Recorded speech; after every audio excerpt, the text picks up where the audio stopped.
भारत में फिलहाल कोविड के केस बढ़ने की जो बात हो रही है उसमें चिंता की कोई वजह नहीं है।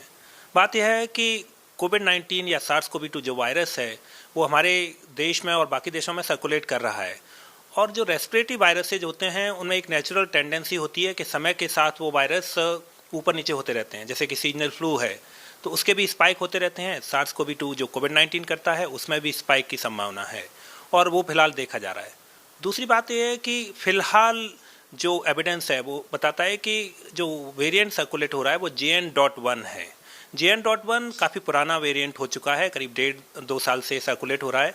इसके कुछ नए सब लीनिएज आए हैं, LF.1 और अन्य सब लीनिएज आए हैं, लेकिन इनमें सब लीनिएज माना जाता है क्योंकि इनमें कोई ऐसा नया बदलाव नहीं आया है।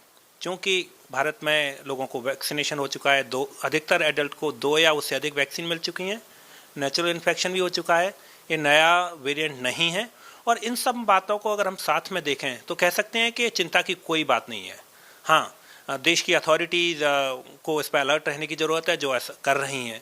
तो फिलहाल अगर हम ओवरऑल असेसमेंट करें तो JN.1 एक पुराना वेरिएंट है। जो केसेज बढ़ रहे हैं वह एक माइनर स्पाइक है जो हम सीजनली या रूटीनली देखते हैं। एक चीज़ और है, जब बाकी देशों से खासतौर से हांगकांग, सिंगापुर या थाईलैंड से केसेज बढ़ने की संभावना आई तो सरकार, केंद्र सरकार और राज्य सरकार सजग हो गई, तो उससे कुछ टेस्टिंग भी बढ़ी है। तो जो केसेज हम देख रहे हैं या केसेज की संख्या बढ़ी है वो एब्सोल्यूट संख्या काफ़ी कम है। हमारे देश की आबादी 1.4 करोड़ है। हमारे देश की आबादी 140 करोड़ है, उसके सामने करीब 150 या 250 केस बहुत कम हैं।